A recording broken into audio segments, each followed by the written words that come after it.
La historia comienza con un cielo de un azul imposible. Era una de esas mañanas de finales de verano en las que la luz del sol parece bañar la ciudad de Nueva York con una promesa de optimismo.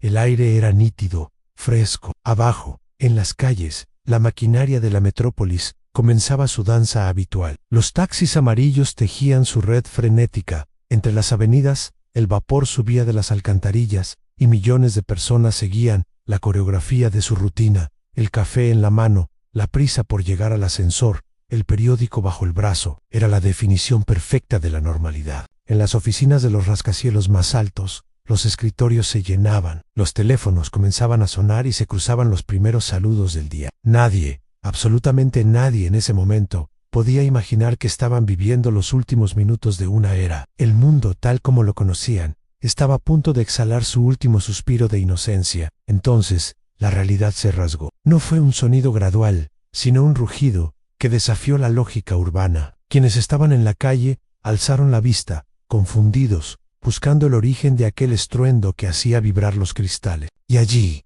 contra el lienzo azul, apareció la silueta oscura de una aeronave volando peligrosamente bajo. Antes de que la mente colectiva pudiera procesar lo que veía, el avión se fundió con la torre norte.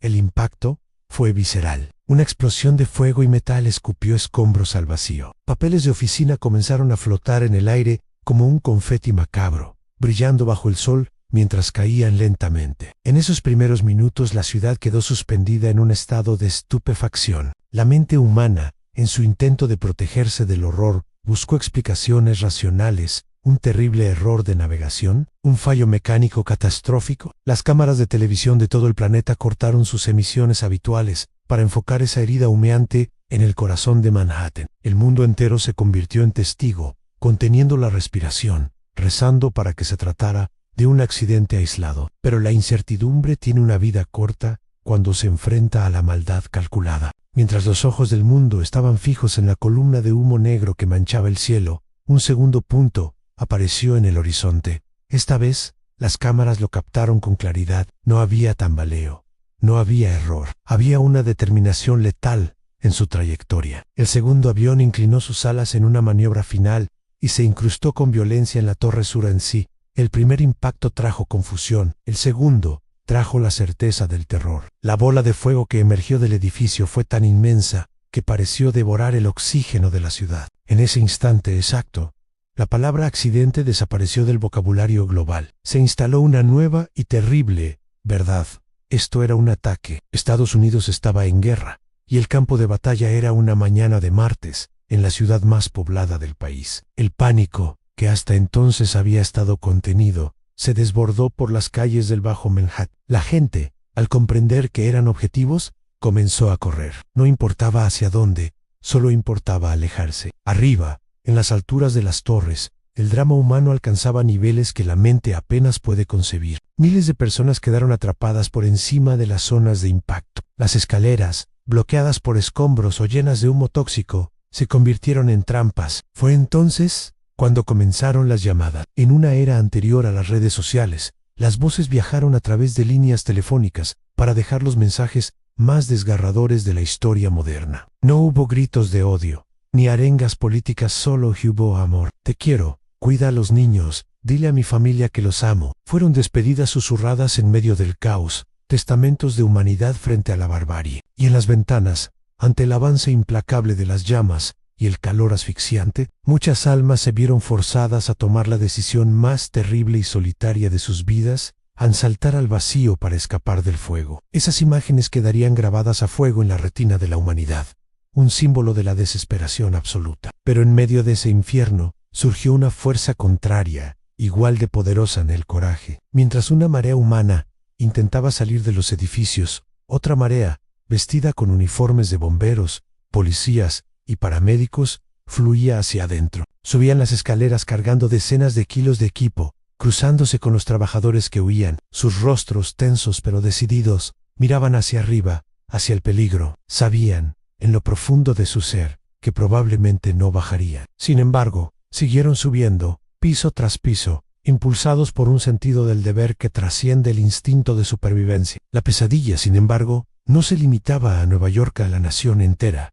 Estaba bajo asedio. A cientos de kilómetros, otro símbolo del poder, el Pentágono, fue golpeado. El corazón militar del país ardía, confirmando que la coordinación del ataque era total. Y en los cielos de Pensilvania se libraba otra batalla. En un cuarto avión secuestrado, los pasajeros, al enterarse por teléfono del destino de las otras naves, decidieron que no serían víctimas pasivas. En un acto de heroísmo supremo, se rebelaron contra sus captores. Lucharon por el control de la cabina, sacrificando sus vidas para evitar que ese misil tripulado llegara a su destino, salvando incontables vidas en tierra al estrellarse en un campo vacío. De vuelta en Nueva York, el tiempo parecía dilatarse y contraerse al mismo tiempo. La estructura de la Torre Sur, herida de muerte y debilitada por un calor infernal que derretía el acero, no pudo aguantar más. Masan primero fue un gemido metálico, grave y profundo, seguido de una serie de estallidos, y luego, lo impensable. El gigante de 110 pisos comenzó a deslizarse hacia abajo.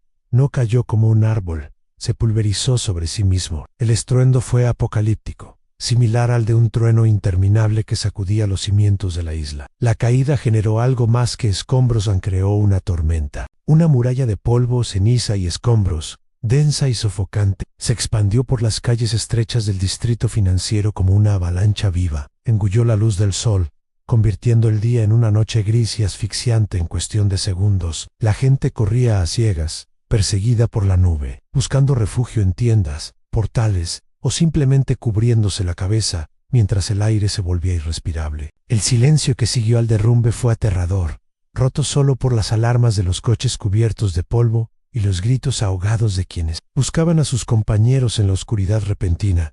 Pero la tragedia aún tenía un acto final. La Torre Norte, la primera en ser golpeada, seguía en pie, solitaria, con su antena apuntando al cielo como un dedo acusador. Resistió más tiempo, como si se negara a aceptar su destino, pero la física era implacable. Minutos después, la estructura cedió. El segundo coloso se desplomó, uniéndose a su gemela en una montaña de acero, retorcido y hormigón. El horizonte de Manhattan, esa silueta icónica que representaba la ambición y el progreso del siglo XX, había sido mutilado. Donde antes se alzaban dos titanes, ahora solo había una columna de humo que se elevaba kilómetros hacia la atmósfera, visible desde el espacio. En la zona cero, el escenario era dantesco, parecía un paisaje lunar o el resultado de un invierno nuclear. Todo había perdido su color. Los edificios, los coches y las personas estaban cubiertos de una fina capa de polvo grisáceo. Los supervivientes emergían de la bruma caminando como espectros, con la mirada perdida, los ojos enrojecidos y la ropa hecha jirones.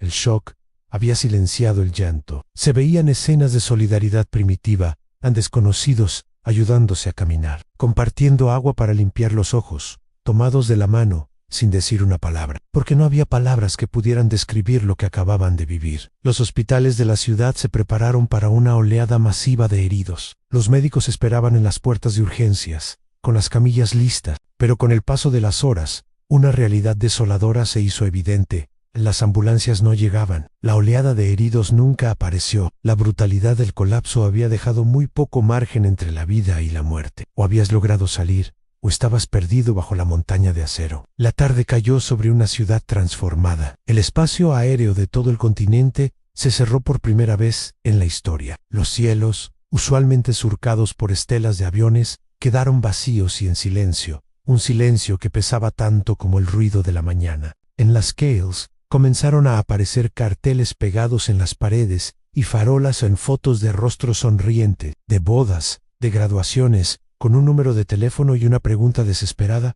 ¿has visto?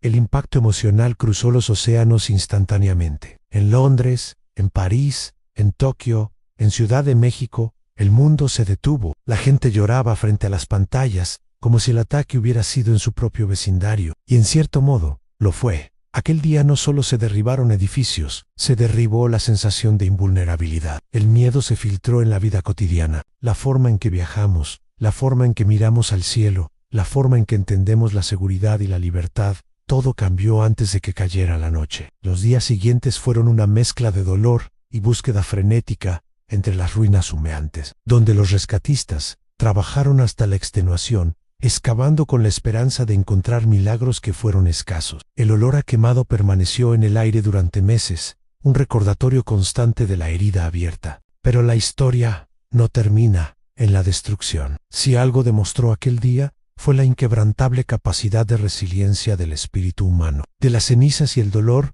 la ciudad comenzó a levantarse. Fue un proceso lento, doloroso, pero constante. Años después, si visitas ese mismo lugar, ya no encontrarás ruinas. En su lugar, se alza una nueva torre, un monolito de cristal que refleja las nubes y el sol, reclamando su lugar en el cielo. Y a sus pies, donde una vez estuvieron los cimientos de las gemelas, ahora hay dos inmensos estanques cuadrados. Son el memorial. En ellos, el agua fluye continuamente hacia un vacío central, hacia la tierra, en un ciclo eterno que simboliza las lágrimas y la memoria. En los bordes de bronce de esos estanques están grabados los nombres de cada una de las vidas que se perdieron. Al pasar la mano sobre esos nombres, uno no solo toca la historia de una tragedia, sino la historia de la humanidad misma. Es un lugar de silencio y respeto, un espacio que nos recuerda que, aunque los edificios pueden caer y el mundo puede cambiar en un instante, la memoria y el amor son las únicas cosas que permanecen verdaderamente indestructibles. Aquella mañana de martes comenzó como cualquier otra,